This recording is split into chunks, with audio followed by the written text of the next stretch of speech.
MB Connect. Heart is one of the most vital organ of our body, and if anything happens to its normal functionality, the entire body suffers.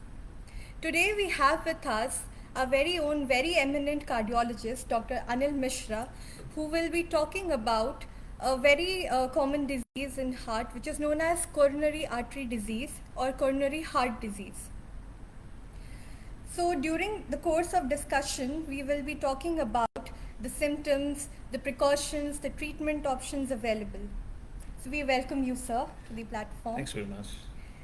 So, sir, to start the discussion, please tell us what exactly is coronary heart disease? Uh, when we commonly say heart disease, most of us actually mean coronary artery disease. Now, heart is a muscular pump which pumps and supplies blood to all the organs, and with the blood goes oxygen supply and all the nutrients. Now, for heart muscle to function, it needs oxygen and nutrients itself. And that is supplied by first branches of the main artery coming out of the heart. These branches carry blood to the heart and supply it with oxygen and nutrients and wash off all the waste products. These arteries which supply the heart are called coronary arteries. Heart is totally dependent on this for its supply, because though heart is full of blood, it cannot use the blood within its cavity for its own use. It's like situation like water and water everywhere, not a drop to drink. So it has to depend upon the coronary arteries, which are the first branches of the aorta, which is the main artery coming out of the heart.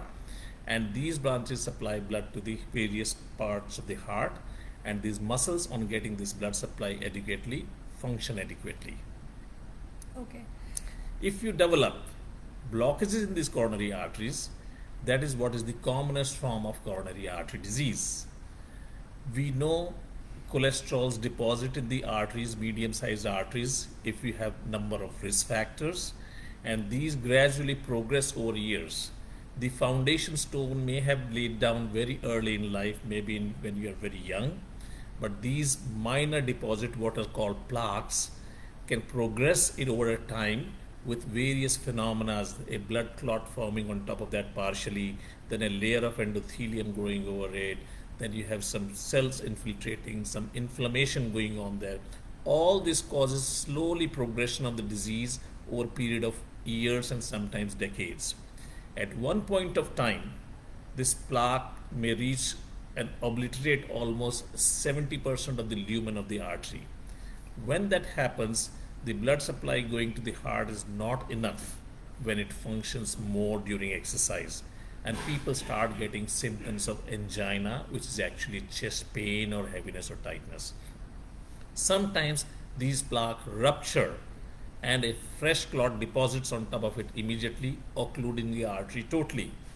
That is when you get a heart attack. So these are the two major outcomes of coronary artery disease in immediate terms.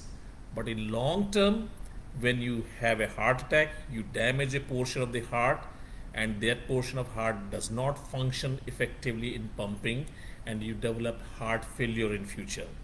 Also, the damaged portion of the heart adjoining the normal portion of the heart can lead to electrical instability and lead to various forms of arrhythmia. Some of them could be life threatening and kill you suddenly.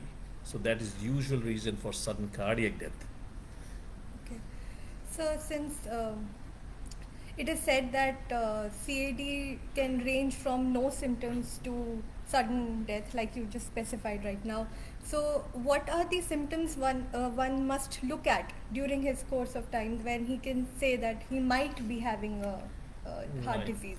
As you very rightly said, that coronary artery disease could be totally asymptomatic. It could be totally silent, and one may find out on a routine checkup, or maybe a routine ECG or echocardiogram done sometime, which may show that you had a heart attack or ischemia in past.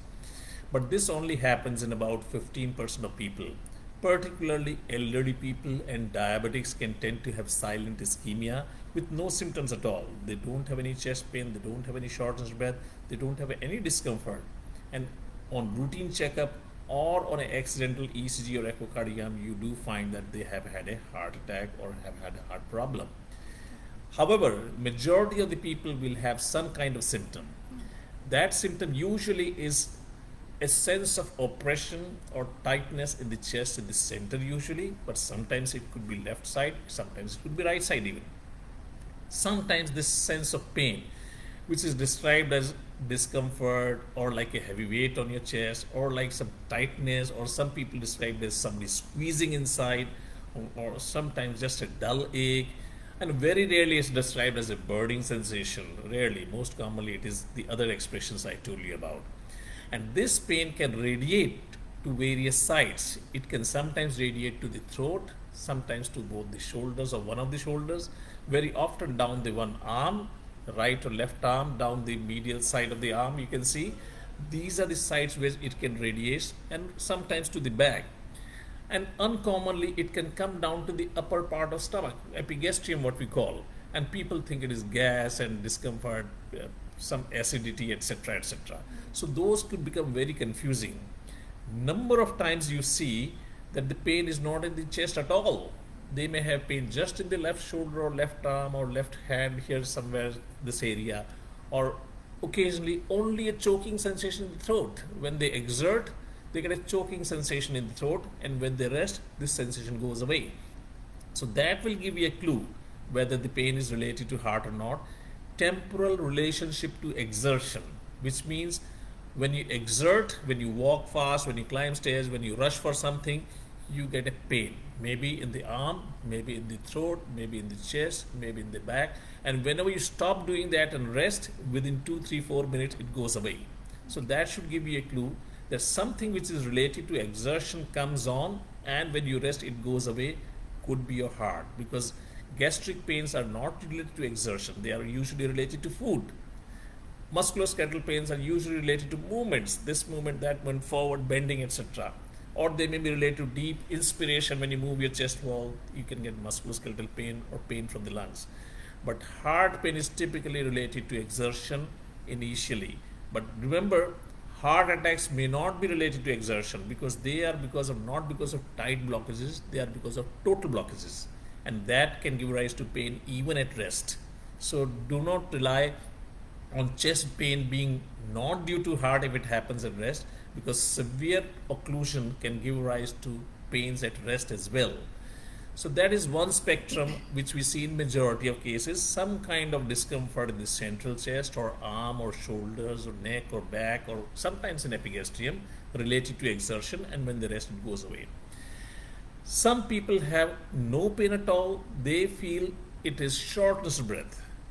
Now this becomes very confusing, because people feel this is related to lungs, or because they are not physically active, they get out of breath getting on the stairs.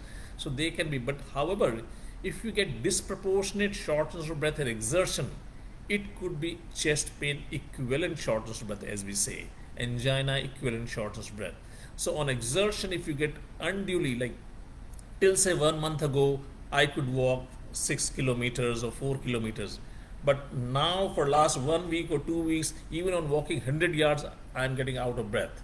If that is the story coming out of a patient, then you suspect this could be coronary artery disease, not necessarily related to lungs. So shortness of breath could be another symptom. We have said one spectrum is no symptoms at all. Second spectrum is mild symptoms of mild pain or discomfort. Third could be just shortness of breath and exertion. And fourth, which is very not uncommon, is sudden severe pain which is lasting very long, more than 20 minutes or 30 minutes, very often for few hours. This is a heart attack. So that pain will be classical as you get in angina, only the severity is more, and it can come even at rest and is continuous, does not last for a very short period. So these are the spectrums.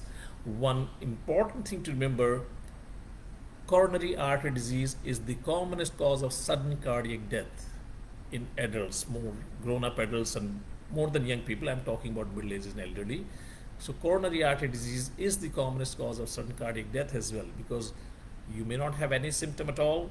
Suddenly you have occlusion of one of the arteries. It gives rise to arrhythmia, which is like a cardiac arrest situation. Heart really fibrillates, and you have a sudden arrest and you die. So that is one of the important causes of sudden cardiac death. So this is the whole spectrum of coronary artery disease. People can become unstable from a stable situation, like initially when they have stable angina, they will get chest pain or discomfort only when they exert to a certain limit. But when the plaques become unstable or they grow in size suddenly, the pain may start coming on at rest frequently or on minimal exertion, or maybe taking longer duration to go away, or maybe coming at any time of day or night. So these would be the signs that the angina is becoming unstable and you need urgent medical attention, because this is a stage just before the heart attack. Also remember that since majority of ischemic heart disease is asymptomatic in a lot of people, a first symptom of heart disease could be a heart attack. So do not rely on the fact that since you've never had any chest pain, you will never have a heart attack. In fact, in our CCUs, when we see almost 30% or 40% of patients have never had any chest pain before, this is the first episode of chest pain, which is a heart attack. Okay. So, sir, are there any, since we are talking about symptoms, like the symptoms which you mentioned, so these are reflected like when the person is about to get a heart attack. Are there any prolonged symptoms which a person might be experiencing, and we might gauge that it might lead to a heart failure or a heart attack? Basically, usually any pain which is lasting longer than 20 minutes in the chest area, etc., Okay. one should really suspect that it's not gas. It could be not musculoskeletal. Anything if it's longer, you start suspecting it could be heart, and you should see a physician or a cardiologist to assess whether they are having heart related pain at all or not. So, as I said, it's not uncommon to find in our outpatients and even our inpatients people feeling that this chest discomfort what they had was just gas when they belched and it went away, sort of story they give. Okay. But very often it turns out to be cardiac pain rather than a gas. Okay. So, what are the risks involved with coronary artery disease?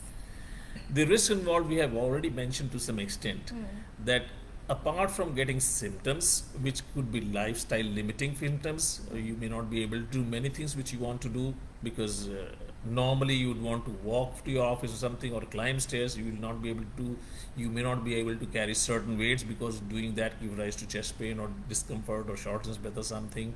But these are the usual limitations with stable angina. The risk are some of these plaques which are causing stable angina may become unstable and lead to a heart attack. So heart attack itself, in long term, this can lead to arrhythmias, which include wide variety of rhythm disturbances of the heart, which includes atrial fibrillation, extra beats, ventricular tachycardia or cardiac arrest, and sudden cardiac death as well with the arrhythmias. And third risk involved is progressive damage to the heart muscle over a period of time, or sometimes even with a massive heart attack, you can go into heart failure, and this becomes a long-standing chronic heart failure problem over years. Do remember that even in the first episode of heart attack, you can have any of these complications. If a large amount of muscle of the heart is damaged, you can get these not only chest pain, but you can get heart failure, you can get shock, you can go into shock because heart is not able to generate enough blood pressure. So those things and complications of heart attack can happen immediately as well. Okay.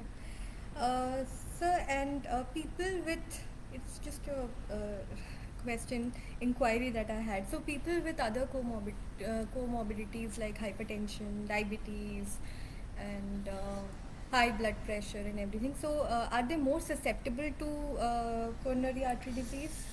Yeah, if we see coronary artery disease, it's a general process of atherosclerotic disease. Atherosclerosis means progressive deposition of fatty cholesterol material in the arteries, and they're thickening and narrowing what you develop plaques. So coronary artery disease is a slowly progressive disease in general. There are a number of risk factors which have been identified associated with coronary artery disease. As you mentioned, hypertension. High blood pressure, if you have over a long period of time, you are more likely to develop atherosclerotic coronary artery disease. Not only coronary arteries, these high blood pressure can affect also arteries of the brain, arteries of the eyes, arteries of the kidneys, and artery of the legs. And these can cause problems, which means brain involvement can lead to cerebral stroke, paralysis. Eye involvement can lead to visual problems. You can have problem with the kidneys and chronic renal failure with all this. So yes, arteries involving due to hypertension is one risk factor. What is a normal pressure? We used to consider 140/90 as the upper limit of normal pressure in adults. For diabetics, it is 130/80, but now the targets have been revised to a little lower level as well. Okay. So if you have 130/80, it is fine. If you are diabetic, you may aim to have even a little lower than that. Second risk factor is diabetes, which is fairly common in Indian population. Indians tend to have type 4 cholesterol abnormalities, which is another risk factor, and diabetes very commonly. So diabetes is a silent disease like high pressure. If you have sugar which is 250, 260, it may not give rise to many symptoms.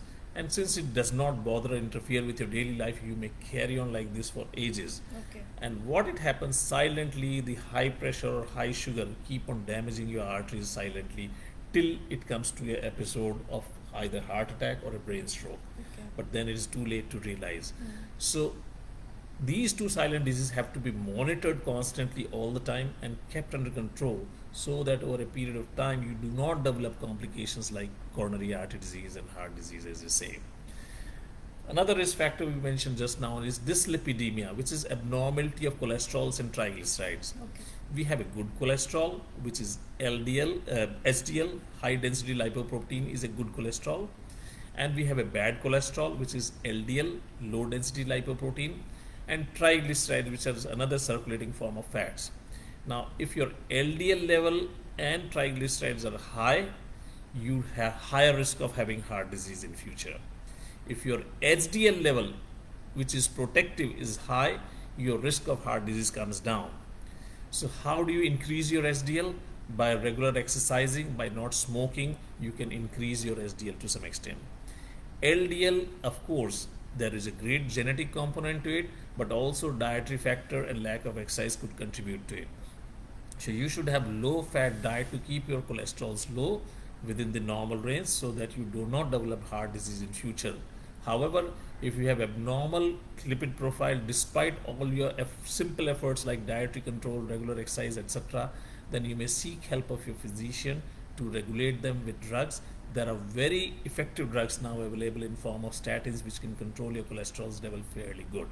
So that is the third major risk factor. Smoking is another one. Not only smoking, tobacco in any form could be very injurious to health. If you see smoking, the smoke contains almost 200 odd chemicals which are directly toxic to the arteries. So you have to avoid smoking because smoking over a period of time leads to constriction of the arteries, vasoconstriction, and leads to atherosclerosis in long term, leading to coronary artery disease. And smoking even 2 cigarettes a day could be harmful. That has been shown in Framingham study which studied a population over a period of more than 50 years. So we have a lot of data to suggest that smoking or tobacco in any form could be injurious to your arteries and is a risk factor for developing coronary artery disease. There are a number of other risk factors we know. Yes. One is obesity. Obesity, which means if your body mass index you calculate, it is difficult for people to calculate it. Just putting a tape around your waist, if you measure it, if it is more than 34 for men, particularly more than 36 inches, then your risk of coronary artery disease increases significantly. And for women, if it is more than 34, your risk of coronary artery disease is increased significantly. And this central obesity, which is typical of Indians, is a high risk factor for developing coronary artery disease in future. When we say central obesity, when you see obesity, we say pear shape or an apple shape. Okay. So it's the apple shapes which are more risk prone rather than the pear shaped obesities. Okay. So obesity is one. Lack of exercise. Now, unfortunately, in the modern eras, the times have changed. Automation has really put us all to sedentary lifestyle. We are spending more time in front of television, not only us, our children too. Yes. So we are spending more time on computers, television, cell phones, and WhatsApp, and not really getting enough exercise, what we used to get earlier. And there are elevators and lifts everywhere, there are car and transports everywhere. So these really make life difficult in form of getting your exercise. If you can deliberately do exercise, well and fine. Otherwise, one simple form of exercise which everyone can do without any special equipment is just walking.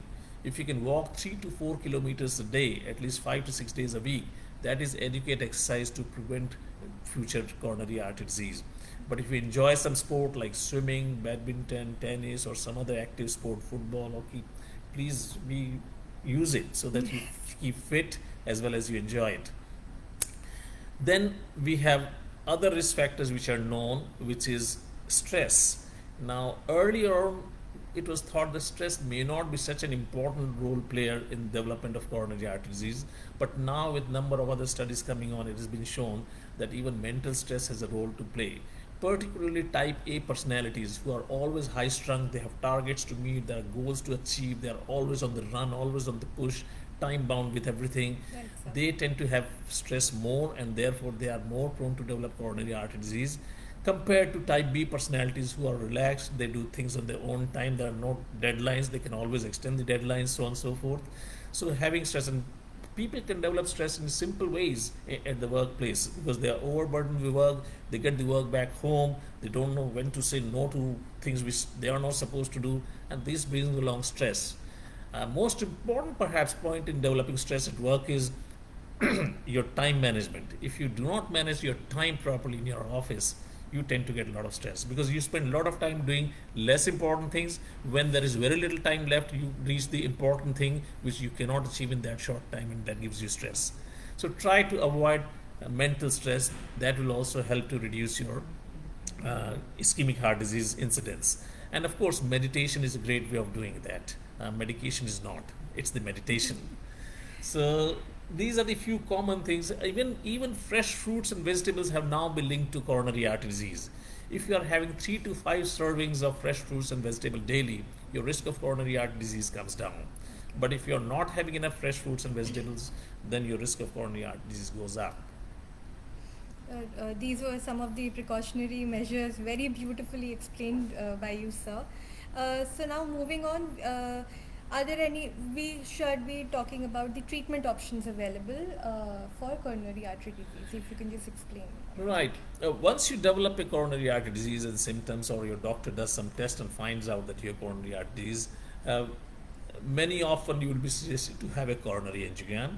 People get a little scared of coronary angiogram. That's this is invasive test. This is what it's just an injection and injecting a dye to take picture of your coronary arteries, because that is a test which really show you with great clarity and with most certainty what is the extent of disease you have in your coronary arteries.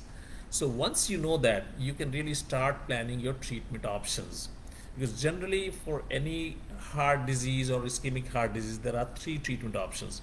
One is to continue with medication, and of course a majority of people, a lot of them will stay stable on medication, not having any symptoms.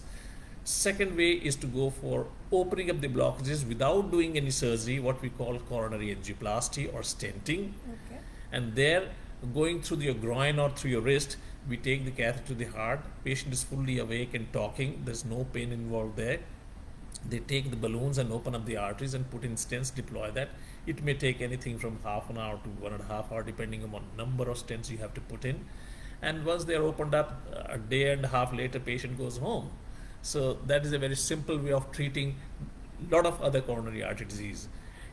And third option is usually going for a bypass. When you have multiple blockages with diffuse disease and sometimes associated with other lesions like a hole in the heart or a valve which is deranged, grossly deranged, then you may have to go for surgery so that they bypass the blockages and resume the blood supply to the distal part of the artery, and the heart muscle is no more deprived of blood supply and oxygen.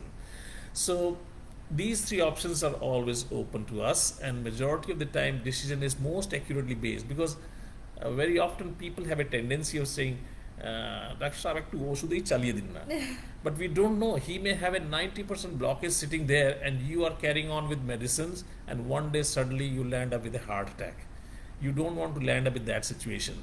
So if you do a coronary angiography, you really know exactly where you stand, where your disease stands.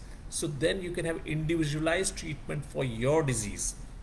Suppose there is a 50%, 60% or 40% blockages, they will be managed with medicines, and with medicines we can keep them stable for a number of years, keeping an eye every year to make sure that disease is not progressing. You have to modify your lifestyle so that you don't have progression of disease, and we know in 60 to 70% of cases we can reduce the rate of progression or even arrest the progression of disease by doing these measures. There are about 30-35% of cases which will require angioplasty. And then, of course, if there's a 90-95%, usually angioplasty is done for 70% or more blockages which are giving rise to symptoms. So once you open the BAP, your percentage of blockage becomes 0%. Now, if you have a decent lifestyle and you carry on with a regular medication, you may remain well for a number of years to come thereafter. And of course, the last option, when we see that we cannot help them with angioplasty and medicine is not the right treatment for such critical disease, we may suggest to have an open heart surgery and bypass, so that the blocked arteries are all bypassed and blood supply of the heart is resumed, so that they don't end up with a heart attack in the waiting period. The angioplasty has really advanced a lot over these decades, I think. We started with simple balloon angioplasty, where the chances of blockage coming back was almost 30 to 40%. Then we came with bare metal stents, where the chances of blockage coming back came down to 15 to 20%. Right. Now we have drug-eluting stent, which are giving results in terms of having 5 to 7% chance of blockage coming back, and 95 to 97% will remain good for long term. And of course, 1 to 2% per year may develop heart disease again in future, but at 10 years, only 20%, which means 80% will still be fine at the end of 10 years. It's a good treatment, and it's a very effective treatment for people who are symptomatic with coronary artery disease. And so during this pandemic season, like it's been almost 2 years now since Corona has not left our lives. So is it safe to come to the hospital, and like people should be getting there regularly? They should be monitoring their hearts, and obviously if there is a occasion of a heart attack, they need to be treated on an immediate basis. So is it safe to come to the hospital? Right. Let me put it another way. Let me speak for our hospital first, my hospital first. We are a tertiary care center and we treat only heart disease. We do not cater to any other diseases as such. So therefore, all people coming here are cardiac patients. They are not usually COVID patients who are admitted to us. So that is one advantage, that we are a non-COVID hospital. I mean, in fact, in the West Bengal, there are hardly 1 or 2 non-COVID hospitals. Rest are all people who have had COVID patients. Every patient who enters the building, or even a relative who enters the building, is tested for his temperature and for oximetry, and even all the staff on daily basis we are checked for our temperature and oximetry, and history of fever, cough, etc. is taken. So that's a second step of safety, that once you are inside the building, you are in a safe environment. Of course, the hands are sanitized then and there, and once you come to the clinic, etc., they are given face shield, mask for every outpatient who comes to our clinic. They are covered with face shield, protected with face shield and mask, and we are of course wearing gowns and gloves, etc., and ourselves as well. So that is another level of protection. All patients who are admitted are tested for COVID, which means all our wards have only non-COVID, COVID negative patients. So the risk of being with them is hardly any. So you are in a safe environment. So you can easily come for any test or any procedures and if you are admitted, you can have safely do any procedure, because they are all tested COVID negative patients who are up on the floors. So therefore you are safe and sound. Thank you so much, sir. This was a very wonderful session, and I am sure our viewers must have garnered a lot of knowledge from this session. So for our viewers, keep your hearts monitored, keep your weight in check, keep your blood pressure in check, and keep watching this space for more information about heart health. Thank you.